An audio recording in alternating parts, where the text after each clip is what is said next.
The battle that changed British history. In the cold mist of ancient Britain, a lone Roman scout crested a hill and felt his heart stop. Before him stretched an endless sea of tribal warriors, nearly 250,000 strong, their weapons glinting in the pale dawn light. The scout knew what this meant. Queen Boudicca's rebellion had grown far beyond Rome's worst fears. As he spurred his horse back toward his commander's camp, the fate of Britain hung in the balance. Governor Gaius Suetonius Paulinus had only one card left to play: 10,000 of Rome's finest legionaries against an army that outnumbered them 23-1. What followed would become one of the most extraordinary military engagements in human history, a battle that would demonstrate how discipline, tactics, and sheer force of will could overcome seemingly impossible odds. This is the story of how a vastly outnumbered Roman force faced down a massive rebellion and changed the course of British history in a single afternoon. Fire and Fury.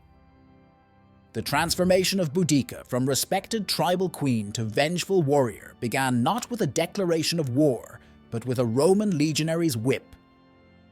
As widow of King Prasutagus of the wealthy Iceni tribe, she had expected to inherit his lands through a carefully crafted agreement with Rome.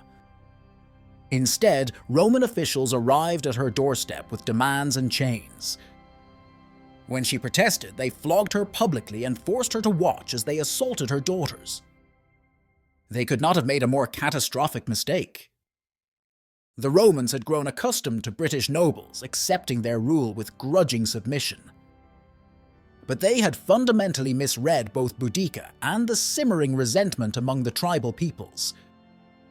Within weeks, the queen had rallied not just her own Iceni warriors, but also the neighboring Trinovantes and other tribes who had suffered under Roman occupation. Her first target was carefully chosen: Camulodunum, the former tribal capital turned Roman colony. The city represented everything the Britons had come to hate, a symbol of Roman oppression filled with retired legionaries who had seized native lands. The Roman defenders of Camulodunum had grown soft.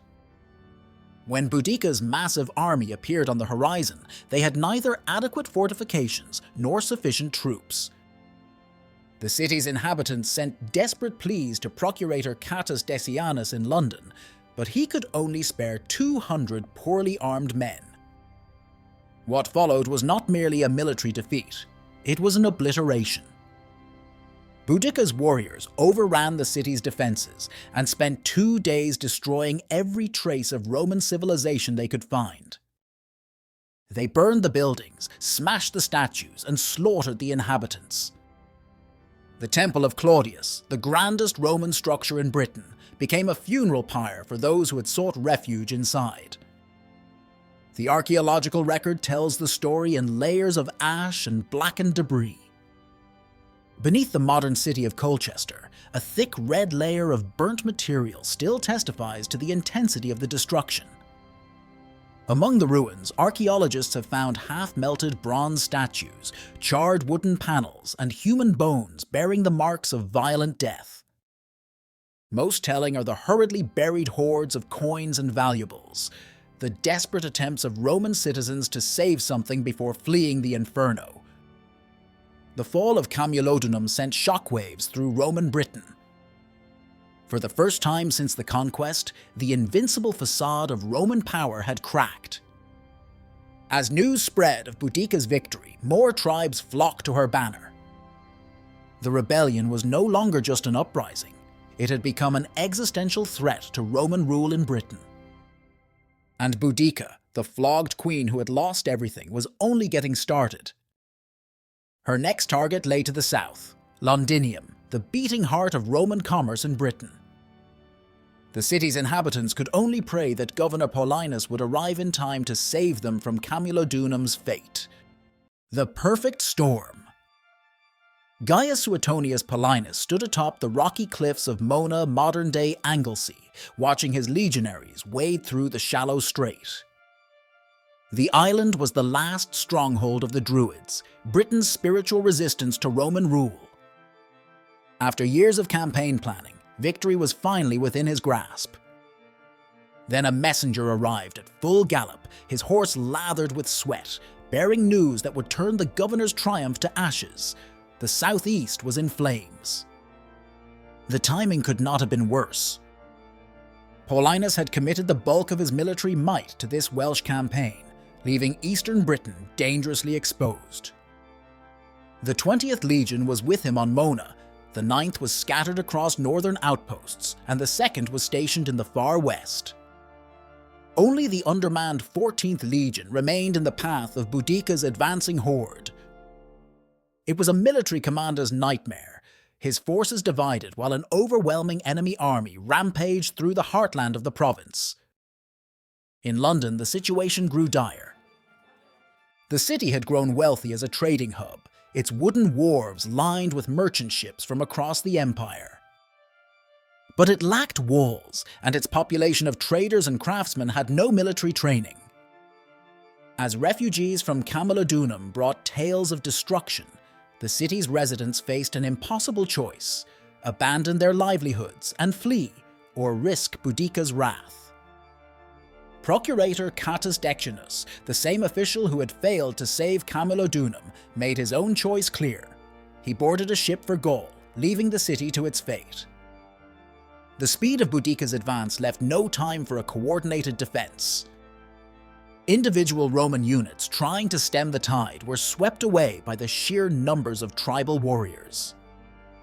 A detachment of the 9th Legion, rushing south to help, was ambushed and virtually annihilated.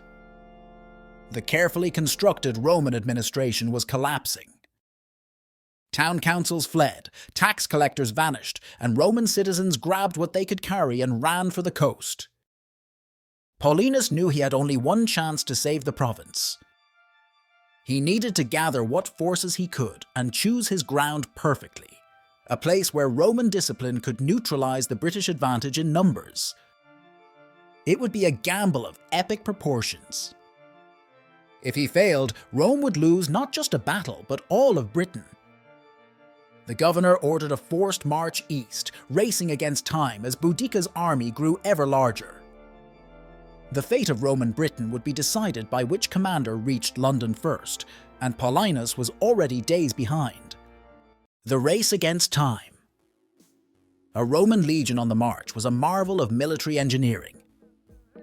Each soldier carried 60 pounds of equipment while maintaining a pace of 4 miles per hour after hour, dawn to dusk. But Paulinus demanded even more from his men. Abandoning their usual careful camp building each night, the 20th Legion drove themselves to exhaustion, eating their rations cold and sleeping in their armor. Their commander knew that every hour could mean the difference between saving London and finding another charred ruin. They arrived too late. Smoke already darkened the horizon. Boudicca had reached London first. Paulinus made the hardest decision of his career. He would not fight for the city. Despite the desperate pleas of its inhabitants, he ordered the evacuation of anyone who could travel. Those too old or infirm to flee were left behind as the legion continued east. The governor had recognized a brutal truth. Protecting London would mean fighting Boudicca's massive force on ground of her choosing. It would be suicide. Instead, Paulinus executed a daring strategy. He sent runners to the 14th Legion, ordering them to converge with his force along Watling Street, the great Roman road that cut through the heart of Britain. As his men marched, scouts ranged ahead seeking the perfect battlefield.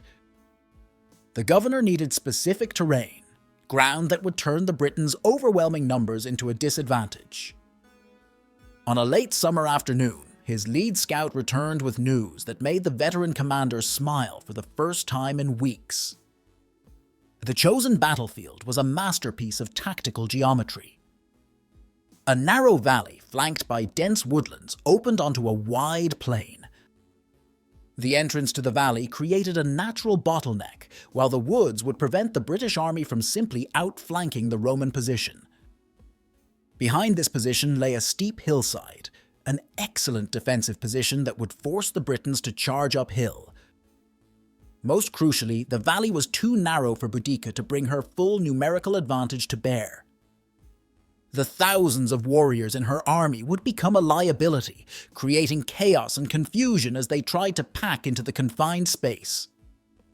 As the 14th Legion arrived to reinforce his position, Paulinus methodically arranged his forces. The Roman line was thin, only 3 men deep in places, but every soldier was a veteran. They would have to hold against an enemy that could drown them in sheer numbers. Behind them, the woods prevented retreat.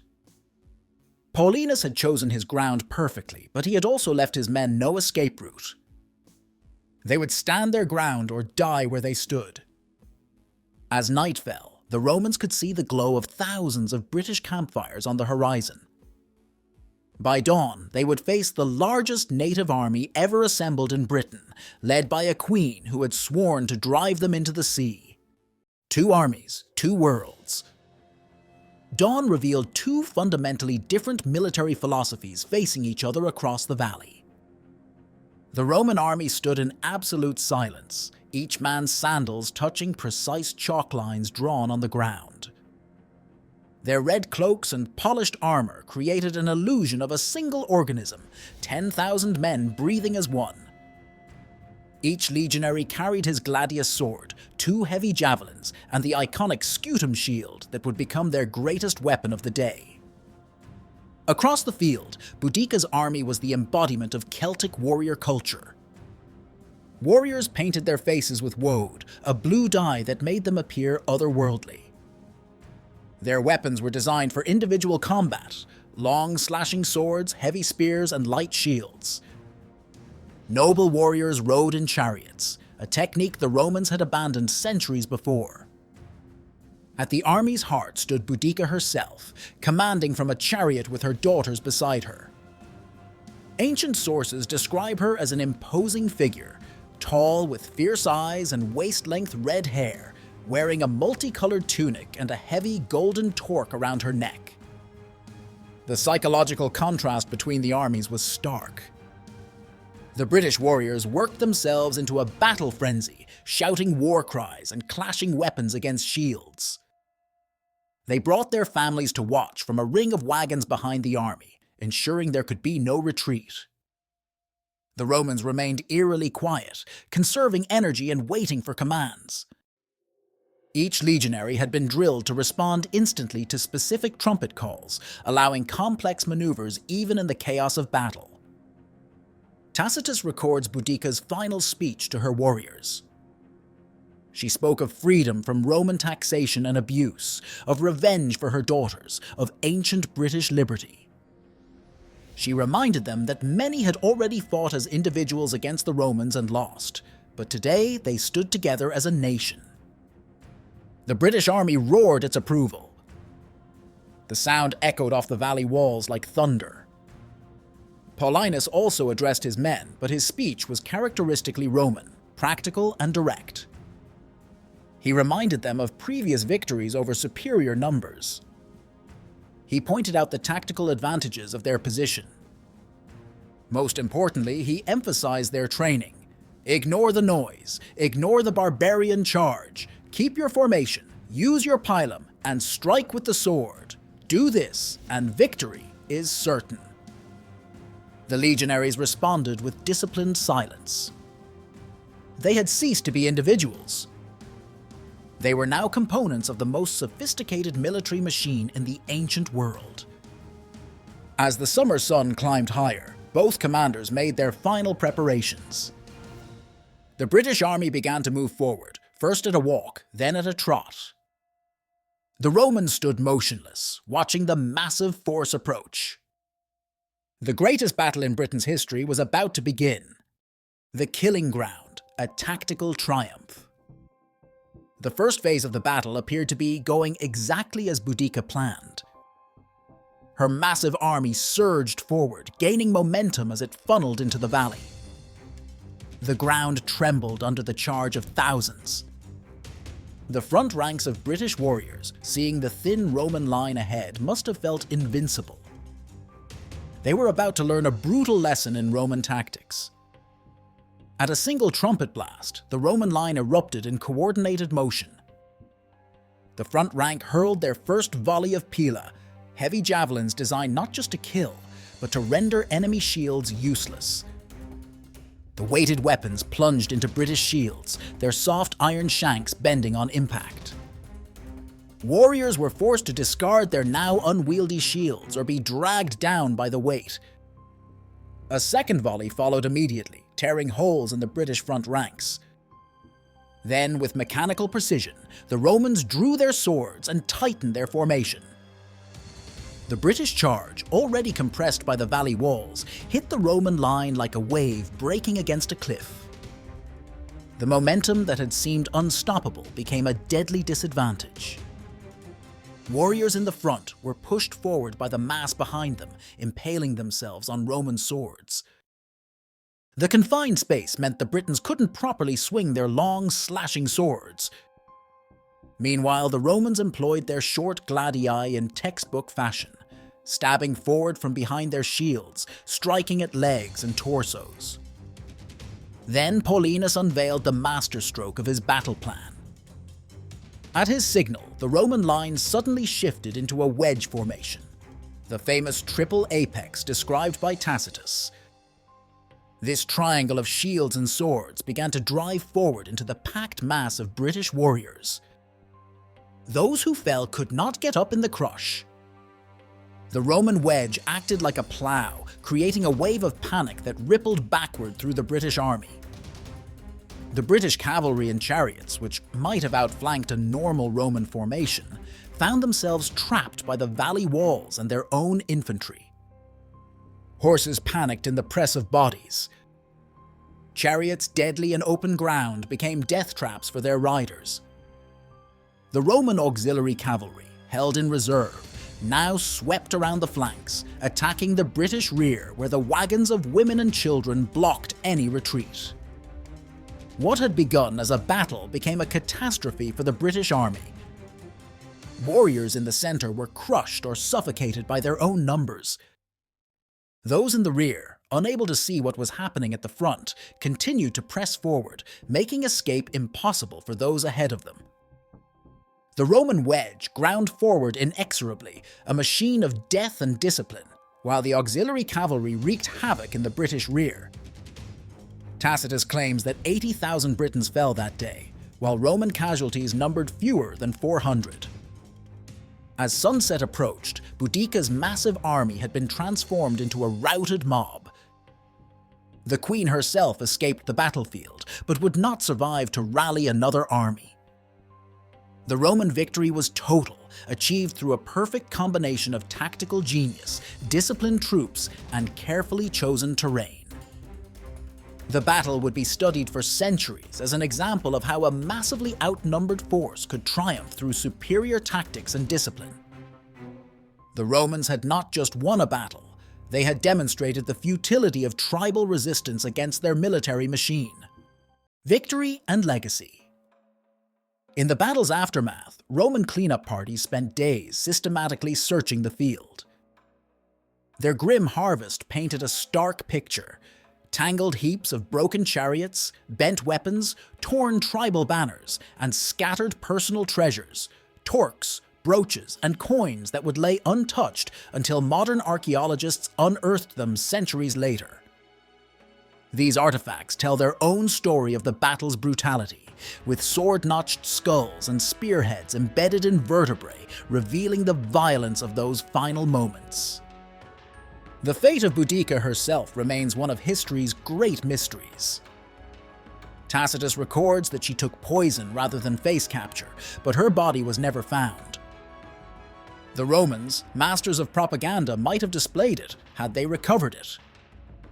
Instead, she vanished into legend, transformed by time into a British folk hero, a paradoxical symbol of both resistance against foreign occupation and the birth of a unified Britain. Her final resting place remains unknown, though countless medieval and modern sites claim the honor. The battle transformed Roman policy in Britain. Gone was the heavy-handed approach that had sparked the rebellion. Paulinus, despite his victory, was replaced by a more diplomatic governor. The new administration focused on gradually integrating the British tribes into Roman society rather than subjugating them. Archaeological evidence shows a surge in Roman-British trade in the decades following the battle, with tribal centres adopting Roman customs, architecture, and luxuries. The Britons had lost the battle, but would ultimately help shape the unique culture of Roman Britain. Modern archaeological work has revolutionized our understanding of the battle. Ground-penetrating radar has revealed troop positions. Metal detectors have uncovered clusters of Roman ballista bolts and British spear points, allowing researchers to track the battle's flow. Most surprisingly, evidence suggests that some British warriors were equipped with Roman weapons and armor, perhaps spoils from earlier victories, or signs that some Roman-trained auxiliaries had joined the rebellion. Each new discovery adds depth to this pivotal moment when Roman discipline encountered British fury, and the future of an island hung in the balance. Echoes through time, the legacy of Watling Street. The Battle of Watling Street fundamentally changed military thinking about asymmetric warfare. When Napoleon studied Roman tactics, he paid particular attention to how Paulinus had turned an enemy's superior numbers into a disadvantage.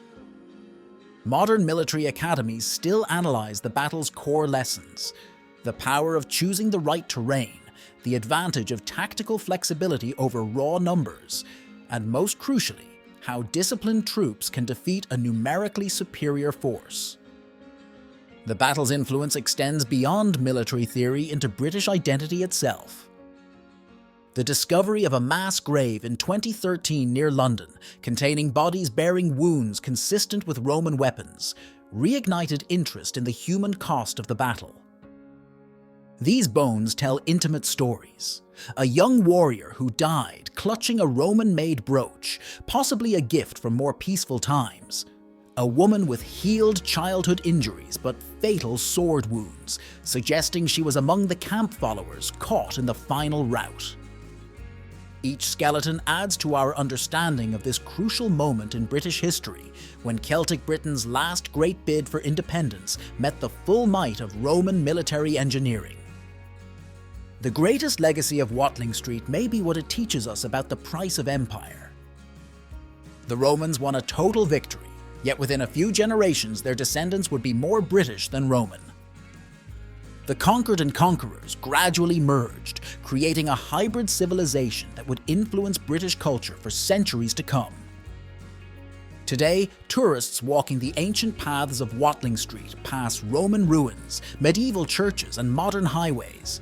Layers of history built atop the ground where two civilizations clashed, and then, unexpectedly, became one.